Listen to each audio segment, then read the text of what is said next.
Olá, eu sou Arthur Piedade e junto com o meu grupo com a Fabrícia, o Júlio, o Leonardo e o Pedro Napolitano, a gente vai apresentar um pouco sobre a cadeia produtiva do doce de leite.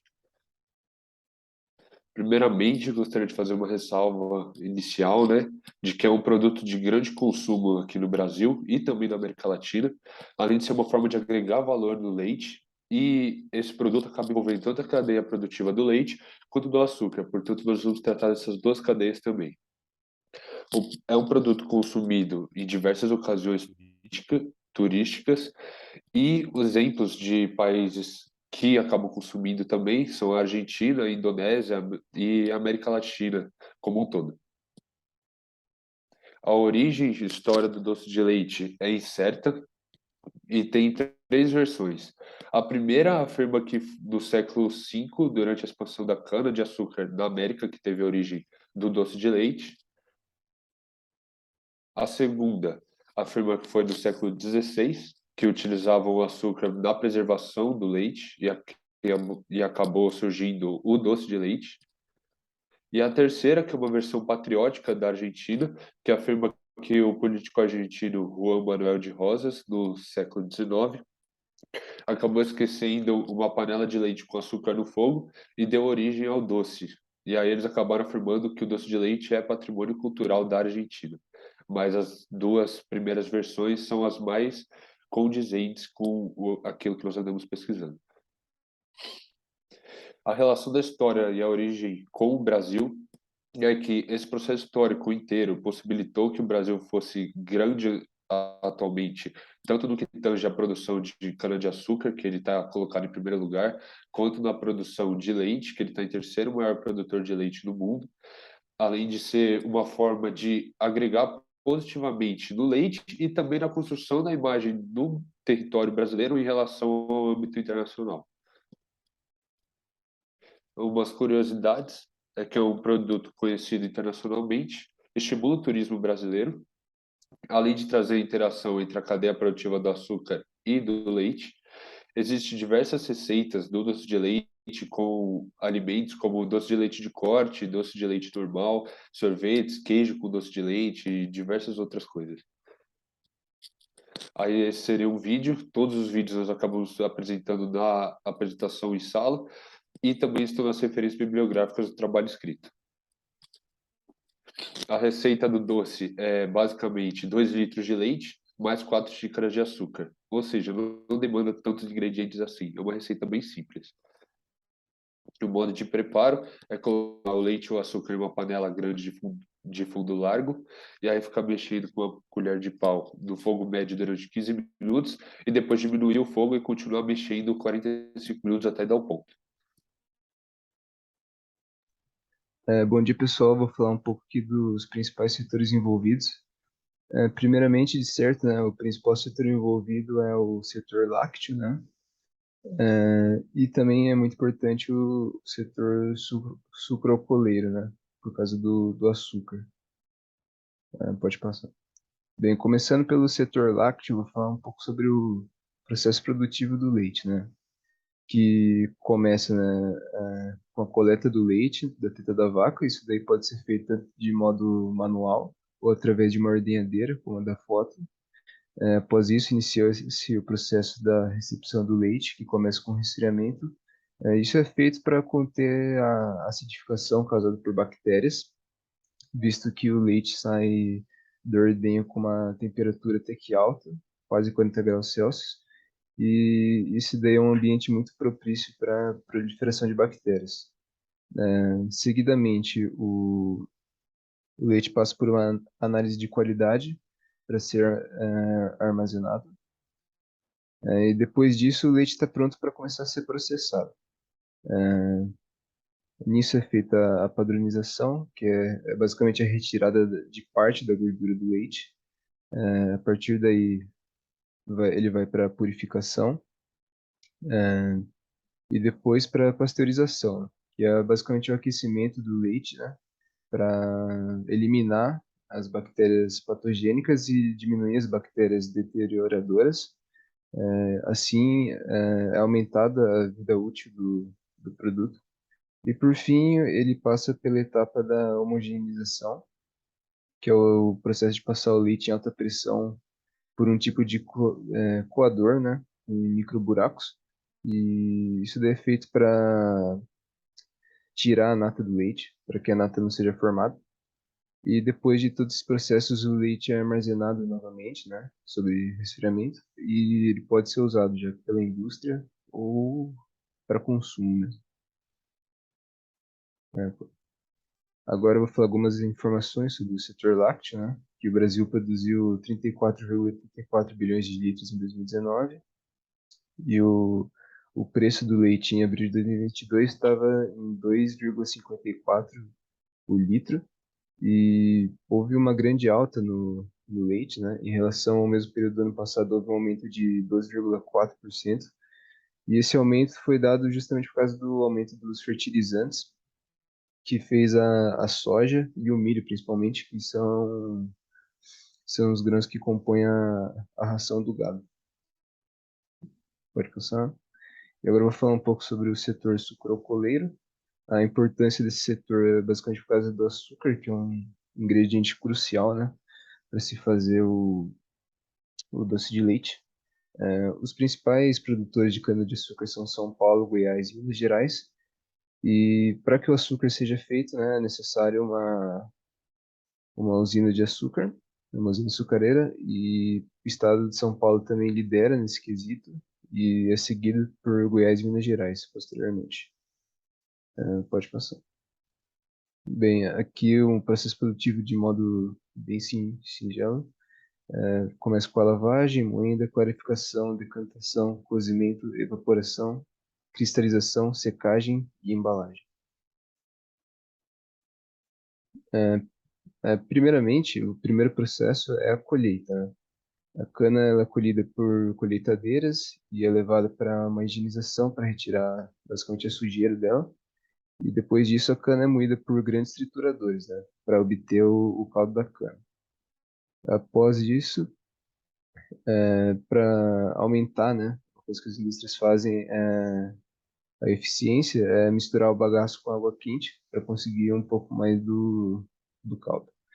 E nisso são feitos testes, né, de níveis de açúcar, pH no caldo. E ele recebe depois um tratamento químico para exterminar os micro-organismos e para corrigir a coloração do caldo.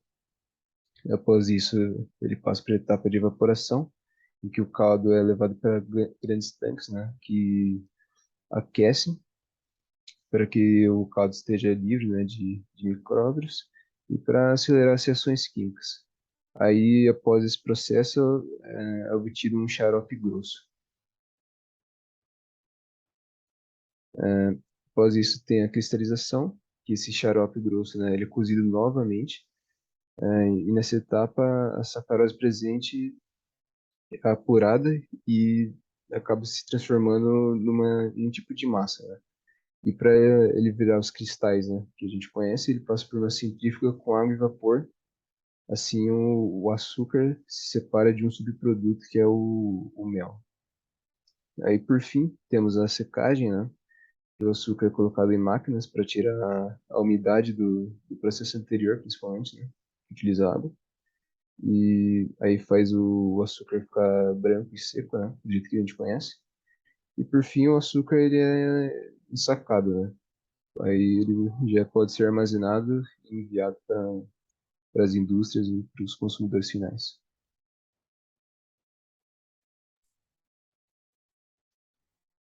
Bom, boa tarde. Agora eu vou falar um pouquinho sobre o processo produtivo do doce de leite, principalmente agora do processo artesanal e depois eu falarei do processo industrial. É a principal matéria-prima para a produção do doce de leite artesanal. Desse modo, a manufatura desse produto começa com a produção do leite. Este é transportado até a fábrica de doce de leite, onde é disposto em tachos que começa a ferver em um fogão industrial. Enquanto esse leite é aquecido, acrescenta açúcar, fermento e bicarbonato de sódio nesse processo. Essa mistura precisa ser mexida frequentemente até atingir a consistência e a cor ideal. Assim, o processo ele leva em média mais ou menos 3 horas. Após essa etapa, o doce de leite é recolhido do tacho e armazenado em uma grande vasilha. e ele, depois disso ele é colocado em potes plásticos ou de metais de diferentes tamanhos, conforme o tamanho da embalagem disponível para o consumidor final. E é interessante ressaltar que, caso a produção do doce de leite tenha excedido a demanda, ele é colocado em um pote de vidro com a finalidade de não perder sua qualidade, pois o vidro conserva muito melhor o doce de leite. E agora eu vou falar um pouquinho, pode passar, Arthur, vou falar um pouquinho do processo do doce de leite industrial. Como vocês sabem, o doce de leite industrial também, a principal matéria-prima é o leite. Assim, começa igual no processo artesanal. O doce de leite ele é transportado até a indústria, mas dessa vez ele é alocado em tanques refrigerados. E esse leite é homogeneizado, ou seja, ele passa por pequenos buracos em alta pressão e este processo quebra a gordura em pequenas partículas e agrupa com a proteína. Assim, impede que o leite tenha a formação da nata dura. Após este processo, o leite é levado em um tanque de mistura no qual é adicionado açúcar, bicarbonato de sódio e sorbato de potássio, com o fim de conservar o leite e o açúcar. Seguidamente, a mistura é aquecida e agitada automaticamente até atingir a cor e consistências ideais. O doce pronto é levado para um tanque de armazenamento, no qual é mexido até ser transportado para uma máquina de invase. Depois de ser envasado, é alocado em lotes que são embalados e prontos para ser transportados para o consumidor final. Pode passar tudo. Daí agora eu vou falar um pouquinho sobre a porcentagem de vendas do doce de leite dentro do setor lácteo. Como vocês podem ver, o doce de leite ele tem 1,02% de porcentagem de vendas dentro do setor lácteo, uma coisa que é muito pequena. Porém, pode passar, Arthur. Porém, segundo o Instituto de Tecnologia e Alimentos, o doce de leite é uma das opções mais viáveis para a agregação de valor ao leite, principalmente para os pequenos produtores, pois, em relação aos seus concorrentes, que são sorvetes e iogurtes, ele não demanda tanta refrigeração e tanto armazenamento específico, então não tem muitos custos na sua produção, sendo uma forma mais barata de agregar valor dentro do setor lácteo.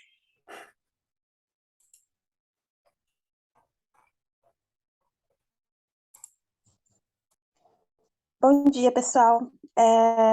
Eu vou falar um pouco sobre a relação comercial. O doce de leite, sua produção aqui no Brasil se inicia na década de 90, que é quando ocorre a abertura da economia. Com isso, com a abertura da economia, começou a ter investimentos nesse setor, o que acabou ocorrendo um aumento na qualidade. Além disso, ocasionalmente ocorreu um aumento na demanda por leite e derivados, e nesse período, por causa do aumento da população, o crescimento de renda e mudanças nos hábitos alimentares. Pode passar. Aí, nessa tabela, a gente observa exatamente isso que eu estou falando, que é o aumento do consumo do leite e derivados de 1985 até 2000. Pode passar. Bom, o doce de leite ele possui um baixo teor de umidade, o que acaba resultando em um produto que pode ser armazenado em temperatura ambiente, o que traz muitas vantagens comerciais. Por isso, o Brasil é um tradicional importador de produtos laticíneos, chegando a importar 30% do leite consumido no país, sendo que, em média, importou cerca de 10% da população da produção nacional. Pode passar. Agora, a gente tem essa outra tabela que mostra exatamente isso que eu estou falando. Você consegue observar que, após 1995, ocorre uma redução nos gastos com importação de lácteos e, simultaneamente, uma ligeira evolução na receita com exportações, o que acaba representando quase um quarto de volume importado em 2001. Pode passar. Agora, com dados mais recentes, a gente tem aqui uma tabela que mostra a quantidade de produtos lácteos que foi comercializado. A gente também tem aqui uma diferença de importações e exportações, muito diferente do que se encontra na outra tabela anterior, sendo que foram importados, no total, 33 milhões de toneladas de produtos lácteos e exportados 11 milhões, sendo que o doce de leite foi 27 mil. Pode passar.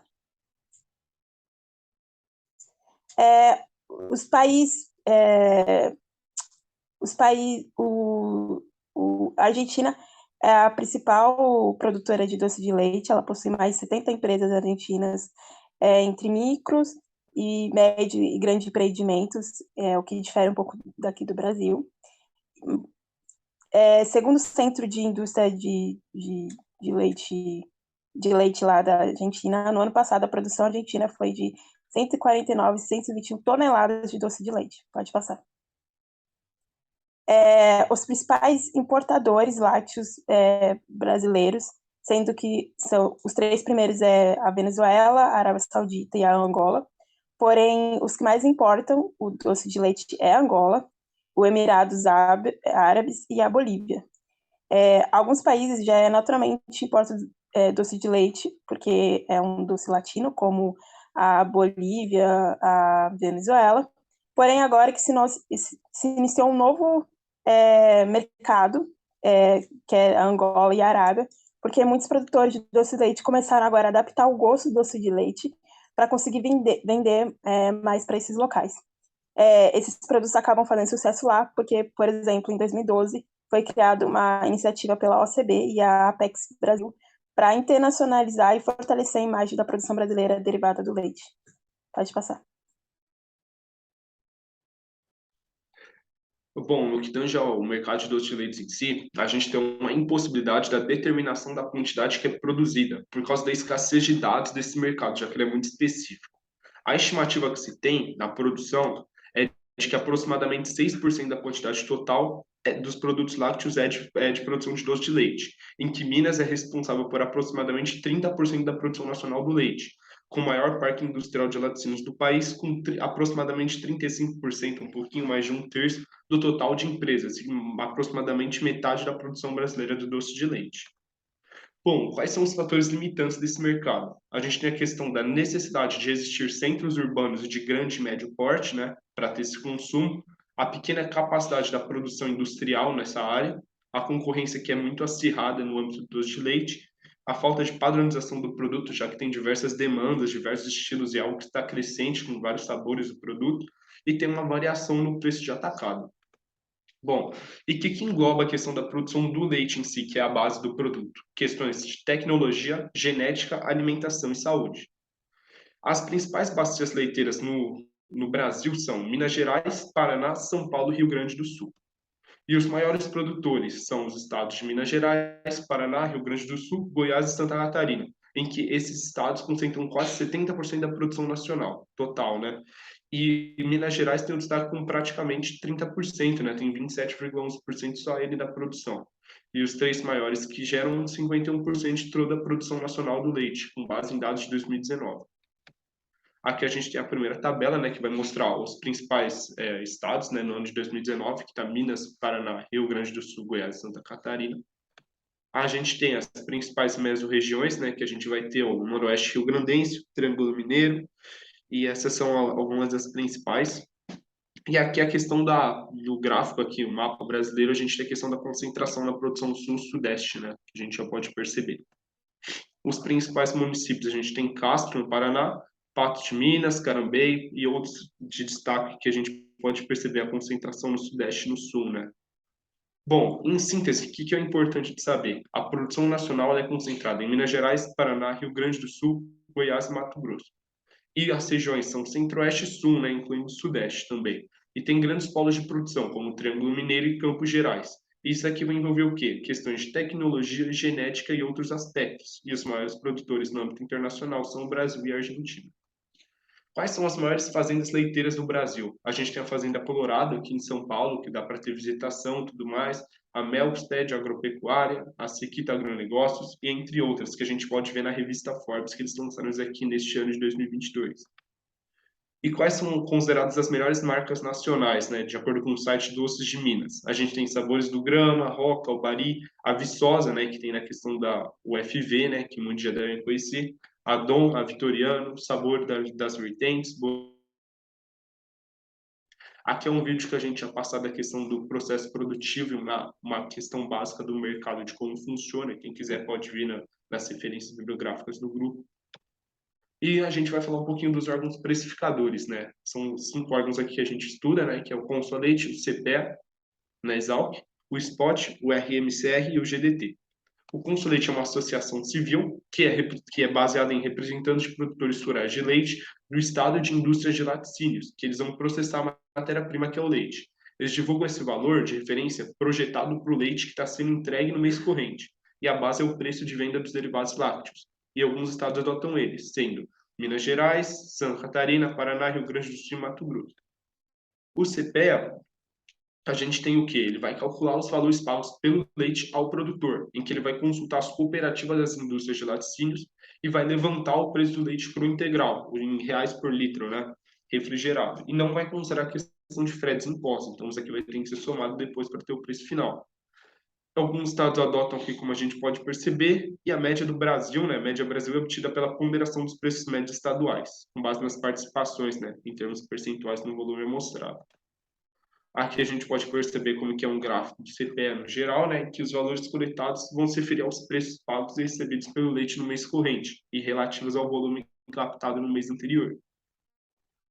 Agora a gente tem outro, que é o leite spot, né? O mercado de spot é o mercado que é vendido depois do produto ser produzido, sem ter a questão de contratação, né? E o valor do leite spot, né, que é o leite comercializado entre as indústrias, ele é negociado quinzenalmente. É um indicativo que vai mostrar a questão do apetite, da demanda das empresas pela compra de leite como matéria-prima. E é muito comum que ambos os valores, tanto spot e o preço ao produtor, estejam relacionados. A gente tem que analisar eles juntos. Aqui é um dos gráficos que a gente pode analisar o leite spot, né? E aqui ele vai mostrar os valores negociados dele na quinzena no Brasil, né? Que a gente pode perceber o aumento dele aí. O RMCR, né, o Receita Menos Custo de Ração, é um indicador calculado pelo Milk Point Mercado, né, uma das referências utilizadas pelo grupo, e a base de dados é da questão da soja, do milho, do sal mineral e do preço pago pelo leite ao produtor.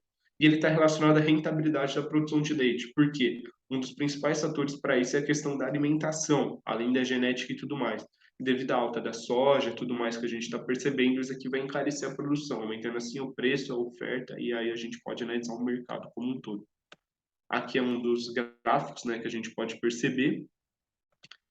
E ainda a gente tem o GDT, né, o Global Dairy Trade, né, que é o GDT, é um comércio global de lácteos, traduzindo, né, que é uma plataforma eletrônica que vai de questão de compra e venda de derivados lácteos, como leite em pó, queijos, manteigas e outros. Ele é feito pela Fonterra e vai ter negociações quinzenais por leilão, que vai ser baseado no mercado da Oceania, da Austrália e da Nova Zelândia, que os preços praticados no GDT são balizadores dos preços internacionais de lácteos, e que ele vai influenciar valor tanto para importação como para exportação. Aqui a gente tem um gráficozinho. E a gente também tem que comentar um pouquinho sobre a portaria MA, né, a 337. Por que ela é importante? Porque ela vai aprovar os regulamentos técnicos de produção, identidade e qualidade do leite. A questão dos tipos de leite, da pasteurização, do cru refrigerado, né, que a gente tem atualmente no Brasil, e ela que vai efetivar isso aqui legalmente. Em que ele vai fazer o quê? Vai ter um regulamento técnico para fixação de identidade e qualidade dos de leite, em que as práticas de higiene sempre têm que estar de acordo com o regulamento técnico sobre as condições higiênico-sanitárias e de boas práticas de fabricação para estabelecimentos, elaboradores ou industrializadores de alimentos. Aí o órgão regulamentador, né, que a gente vai ter o MAPA, né, que é o Ministério da Agricultura, Pecuária e Abastecimento, em que ele vai cuidar da regulamentação exclusiva dos produtos agrícolas in natura, os produtos de origem animal e derivados. Então, isso aqui vai incluir o doce de leite, né, o leite em si, que é a base, né, em que o regulamento técnico para fixação de identidade e qualidade do doce de leite vai ocorrer, com uma fiscalização da qualidade mínima, produtos químicos, categorias de doce de leite, ingredientes obrigatórios, em que pode ser consultadas as informações na internet de maneira oficial pelo MAPA, né, e pela portaria. Aqui a gente pode perceber onde o MAPA pode atuar, a questão de leite e derivados, né, que inclui doce de leite, ovos e derivados, mel e derivados, carnes e derivados, pescados e derivados, e não alcoólicas, né, também em outra parte. A produção de leite brasileira vem sendo crescente, como a gente pode analisar no gráfico a seguir. Agora eu vou Um falar momento. Espera aí um momento. Vou falar agora um pouquinho do preço do preço do leite aqui no Brasil. O preço do leite aqui no Brasil, eu peguei o preço do CPEA, que é o preço do litro do leite pago ao produtor no mês de maio. E nesse mês de maio, o preço básico, em média, no Brasil foi de 2,60 aproximadamente pago ao produtor. Pode passar. No Brasil, eu não achei esse preço dentro da Bolsa de Valores. Daí eu recorri lá fora, nos Estados Unidos, na Bolsa de Valores de Nova York, Nasdaq, que eles cotam o preço do leite 100 quilos por dólar. Então, esse preço estava basicamente cotado lá de 23 dólares a cada 100 quilos do leite foram cotados. Pode passar. Daqui eu vou falar os tipos de doce de leite que você encontra basicamente no mercado nacional hoje. nas prateleiras quando você for no mercado, né? Caso o consumidor final gostaria de comprar. Tem o mais acessível hoje, que custa em torno de R$ 5, que é um doce de leite um pouco mais básico para ser feito, não é tão qualificado, de tanta qualidade, mas é bem acessível. Então, praticamente toda a população brasileira consegue comprar. Daí tem a opção mais premium, que como o Leonardo disse, a de Viçosa, né, que é a Universidade Federal de Viçosa que faz também, é muito bom, um dos melhores do Brasil a cada ano, sempre está no top 10. E ele custa mais ou menos R$ 22, né, um pouquinho mais caro, mas vale a pena pela qualidade. E daí tem a opção importada, né, que como a Fabrícia disse, a Argentina é a principal produtora de doce de leite do mundo, e daí o Brasil também importa doce de leite deles. Daí, como na imagem eu trouxe uma Havana, que é uma marca argentina, e ela custa R$ 32. Todos esses produtos, eles são de 400 gramas, para ter um grau de comparação. Pode passar. Que essas empresas usam para chegar até seus consumidores. Normalmente, elas utilizam mais de 360, que é basicamente estar em todos os locais de visibilidade que elas podem, então, seja na internet, no rádio, na televisão, porque como o doce de leite, ele é um produto que uma criança pode consumir até um senhorzinho de idade, ele não tem um nicho tão específico como outros nichos, como outros produtos, como, por exemplo, o vinho, enfim, a cerveja, dentre outros. E aí, uma dessas visibilidades do marketing que eles fazem, eu peguei, por exemplo, a empresa Itambé, daqui do Brasil, que ela investiu num jogo de vôlei e deu o nome Vitamino Y. E ela fez isso para poder reafirmar que a marca era de origem mineira, e reafirmar toda a questão da história da marca. E uma outra coisa que as empresas fazem muito de doce de leite é colocar atrás das suas embalagens receitas para poder o pessoal fazer utilizando o doce de leite deles, especificamente. E aí, outra maneira que eles chegam até o consumidor é pela venda direta. Então, muito dificilmente você vai encontrar uma marca na Shopee ou, enfim, no e-commerce é um pouco mais difícil, não é usual, mas é um pouco mais difícil. Então, eles investem em mercados, em pequenos comércios, para poderem chegarem ao consumidor e chegar no ponto de venda, né? Direto. Pode passar. Bom, agora tratando um pouquinho da questão de doenças e pragas relacionadas à produção do leite, né, que é a base, né, para a produção do doce de leite em si, a gente tem algumas principais, né, que é a questão da babesiose, da clostridiose, da febre aftosa, que também é muito famosa, né, a questão da brucelose, da tuberculose, das mastites e da verminose em si, né, das várias verminoses. Bom, a gente vai tratar das duas aqui, das duas últimas, que é a mastite e a verminose. Vamos lá. A mastite é tudo que termina em ite, é inflamação, então é a inflamação do tecido mamário, né? Que é a questão que vai acarretar num grumo no leite, o leite com resquício de infecção, né? Como que a gente vai poder perceber a mastite? A gente pode perceber a inflamação, né, no animal ou o desconforto do mesmo, né? Em que vai acontecer? Uma obstrução do canal de secreção de leite e contato com agentes patogênicos, que é por causa das bactérias, né? Em que isso aqui vai ter algumas causas, falta de higiene nos locais, e o tratamento vai ser acompanhamento com antibióticos. Bom, aqui a gente pode perceber como é que acontece isso aqui, né, que a gente pode, na retirada do leite, a gente pode perceber o pus, né, E aí, o que a gente pode fazer para prevenir isso? Alguns cuidados importantes. O pré e o pós-dipping, né, que é baseado numa solução de iodo que você passa tanto antes da retirada do leite como depois, né, para evitar a entrada e troca de solução diluída e após é uma solução concentrada para fixação do iodo e para justamente porque durante a retirada do leite fica aberto o canal e aí a gente quer fechar isso aqui para não ocorrer infecção. Tem que se utilizar EPI, né, durante a retirada do leite, né, por equipamento de produção individual, coleta de amostras contínuas e higienização contínua do ambiente de coleta e dos equipamentos. Com isso a gente pode prevenir e minimizar muitos casos de mastites ocorrentes. Bom, aqui está a questão do pré e do pós-dipping, né, do iodo concentrado diluído que a gente pode perceber. E falando um pouquinho das verminosas, a gente tem uma das principais causas de mortalidades em rebanhos, principalmente em bezerros, né, que são animais menos favorecidos em comparação aos grandes, porque eles ainda estão em fase de crescimento, em que geralmente vai ser detectado já em estado grave, por isso que muitos morrem. Então, ele vai causar uma complicação no trato digestório, causando diarreia e desidratação do animal. Os principais sintomas vão ser a questão da perda de peso, diminuição da produção e falta do apetite. E como é que vai controlar? Com controle de parasitas e vermifugação. Aqui a gente pode perceber como o animal fica, né, todo danificado, todo machucado. E as principais raças produtoras, né, no âmbito que a gente do leite em si, é a holandesa, a Gir Holanda, que é a mistura da Gir com a holandesa, e a Jersey. A gente pode perceber aqui uma foto de cada uma, né? E a gente tem alguns exemplos próximos a nós estudantes da Exalc, né? O CPZ, né, que é o Clube de Práticas de Zootecnia, o Nutribov, que é de Nutrição de Bovinos, e o CCB, né, que é o Clube de Criação de Bezerros.